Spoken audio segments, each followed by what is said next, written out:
नई वीडियो देखने के लिए हमारे चैनल को सब्सक्राइब करें और बेल घंटी भी दबाएं। ज्योति हत्याकांड को लेकर शुक्रवार की सुबह जन अधिकार पार्टी लोकतांत्रिक के राष्ट्रीय अध्यक्ष श्री पप्पू यादव पतोर पहुंचकर पीड़ित के माता पिता से मुलाकात की। माता ने रो रो कर अपनी बेटी की सारी दुखड़ा सुनाई। माननीय राष्ट्रीय अध्यक्ष पप्पू यादव ने सारी बातों को गौर से सुनते हुए उसी समय दरभंगा के आईजी से फ़ोन पर बात की।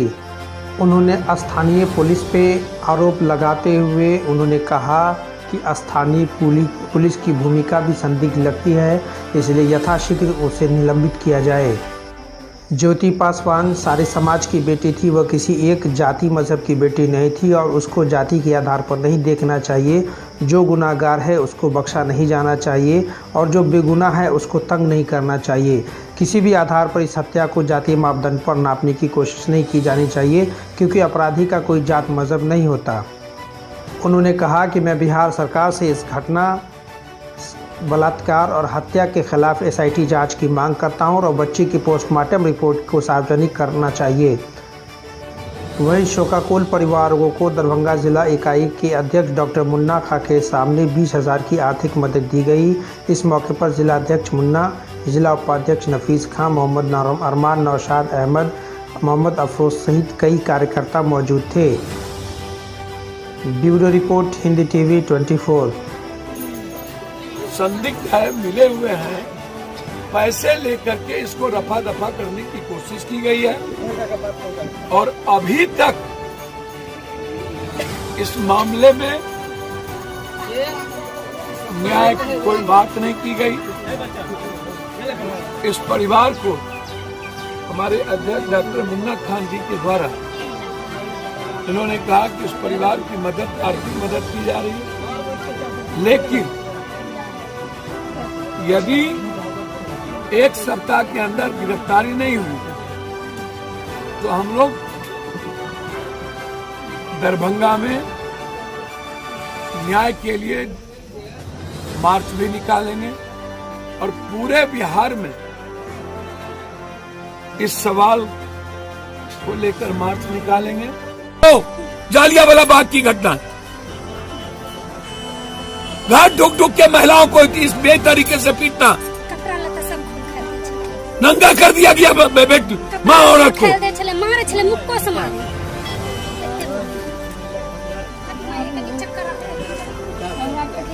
लड़ेंगे,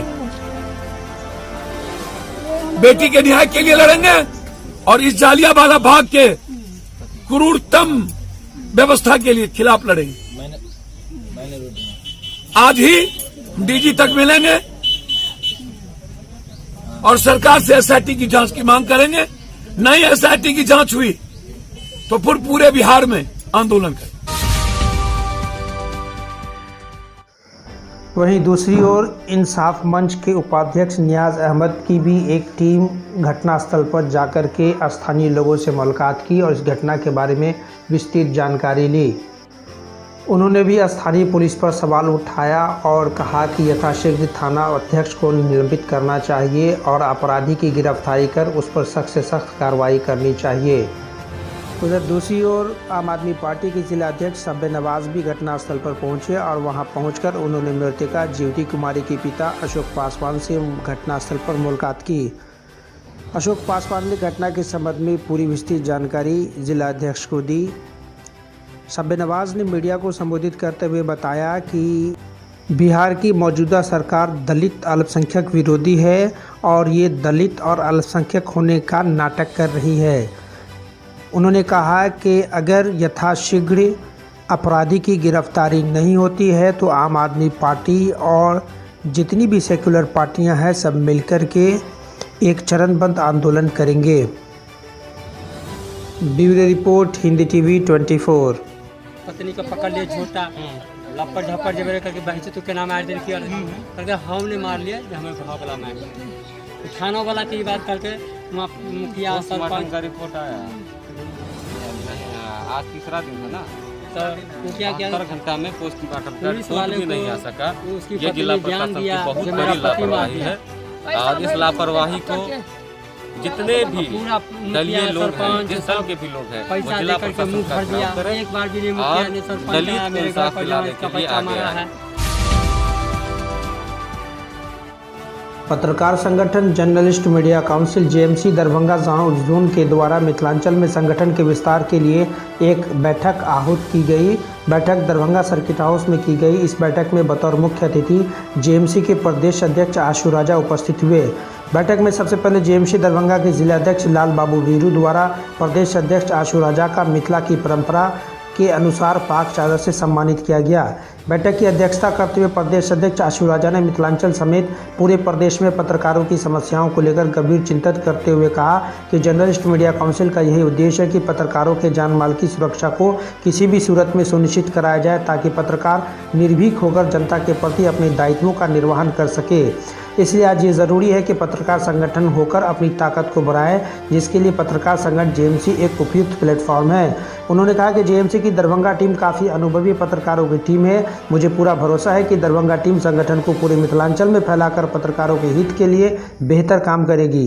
बैठक के दौरान दरभंगा के वरिष्ठ पत्रकार देवेंद्र कुमार ठाकुर, सुभाष कुमार शर्मा समेत अन्य पत्रकारों ने पत्रकारों के हित में प्रदेश अध्यक्ष के समक्ष कुछ सुझाव भी रखे, जिस पर प्रदेश अध्यक्ष ने सुझावों की सराहना करते हुए राष्ट्रीय कमेटी में रखकर सुझावों को पास कराने का आश्वासन दिया।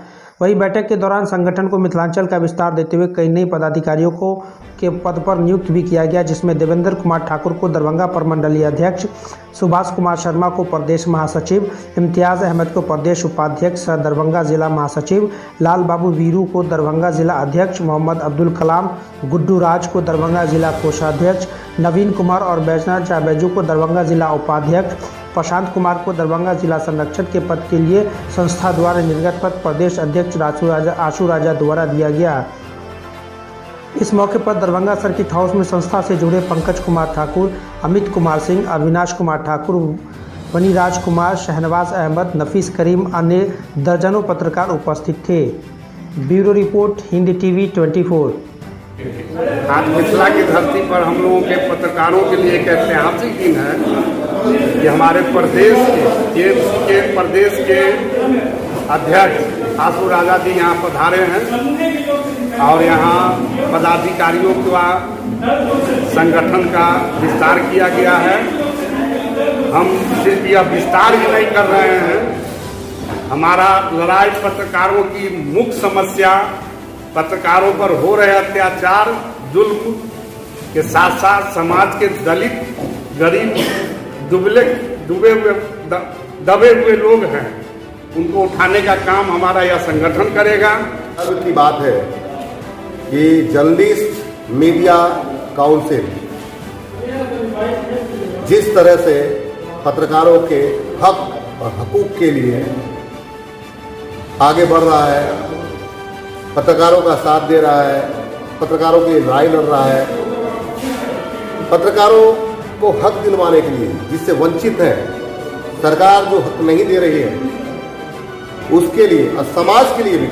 एक चीज़ और बताना चाहूँ, सिर्फ पत्रकारों के लिए नहीं, समाज के वैसे वर्ग जो कहीं शोषित, पीड़ित और दलित हैं, उनके लिए भी ये पूरे भारत में आवाज़ उठाने का काम करता है और करता रहेगा। Dental and cosmetic care Darbhanga Mithilanchal का एकमात्र क्लिनिक जहां आप अपने मुख एवं दंत रोग के अलावा एस्थेटिक ट्रीटमेंट, फेस, बाल, स्किन एवं ब्यूटी का आधुनिक मशीन द्वारा इलाज किया जाता है। यहां के डॉक्टर नवा इमाम, जिन्हें हेल्थ केयर अवार्ड 2020 से सम्मानित भी किया गया है, और साथ ही साथ दरभंगा के एकमात्र डेंटल, फेशियल, एस्थेटिक एवं लेजर सर्जन हैं, जिन्होंने बहुत ही कम समय में अपना एक ऊंचा मकाम हासिल किया है। अगर आप खूबसूरत दिखना चाहते हैं तो आपके लिए एस्थेटिक ट्रीटमेंट वरदान साबित होगा। यहाँ उपलब्ध सुविधाएं, सभी तरह की डेंटल सुविधाएं, फेस, बाल, स्किन, ब्यूटी ट्रीटमेंट, यहाँ परमानेंट फाउंडेशन, कील, मुहासे, छाई का इलाज, अनचाहे बालों को लेजर द्वारा हटाना, स्किन पॉलिशिंग, PRP थेरेपी, गंजापन का इलाज और भी बहुत सारी सुविधाएं उपलब्ध हैं। यहाँ का पता DS कॉम्प्लेक्स नियर मिल्लत कॉलेज मोड़ दरभंगा। Mobile number 6203687130। आप ऑनलाइन अपॉइंटमेंट भी ले सकते हैं। उसके लिए www.dentalcosmeticare.in पर विजिट कर सकते हैं। Dental and cosmetic care Darbhanga. Darbhanga शहर के निवासी सामाजिक कार्यकर्ता शाह मोहम्मद शमीम को दिल्ली अल्पसंख्यक आयोग की सलाहकार समिति का सदस्य मनोनीत किया गया है। श्री शमीम शहर के प्रसिद्ध दरगाह हज़रत भीखा शाह सैलानी के खादिम भी हैं और सामाजिक गतिविधियों में उनकी सक्रियता हमेशा रहती हैं। वह शाह समाज की राष्ट्रीय स्तर पर संचालित संस्था शाह अलवी एसोसिएशन के राष्ट्रीय प्रवक्ता भी हैं।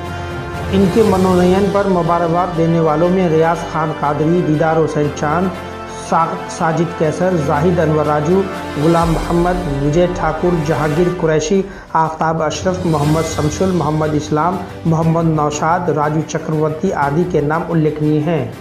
Bureau report, Hindi TV 24।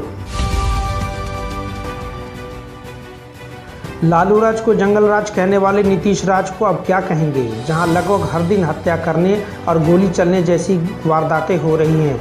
अगर इसका नाम विकास है तो जनता ऐसी विकास नहीं चाहती। विदित हो कि देर शाम दो पक्षों में शुक्रवार को गोलीबारी की घटना को अंजाम दिया गया। कोतवाली OP क्षेत्र के भटियारी सराय में शुक्रवार की शाम गोली लगने से हनुमान शाह नामक युवक घायल हो गया, जिसे DMCH में भर्ती कराया गया है। हनुमान साहू के साथ रहने वाले बबलू कुमार ने पुलिस को दिए बयान में बताया कि मोहम्मद राजा, मुन्ना राम सहित एक अन्य व्यक्ति उसे शराब बेचने के लिए दबाव बना रहा था, लेकिन शराब बेचने से इनकार करने पर वह लोग बबलू को गोली मारने आया था, लेकिन गोली हनुमान साहू को लग गया। बबलू कुमार ने बताया कि वह 2 वर्ष पूर्व शराब कारोबार करता था, लेकिन अब वह शराब कारोबार छोड़कर सीतामढ़ी में रहता है। कुछ ही दिन पूर्व वह दरभंगा आने पर उन लोगों के द्वारा शराब कारोबार करने के लिए दबाव बनाया जा रहा था।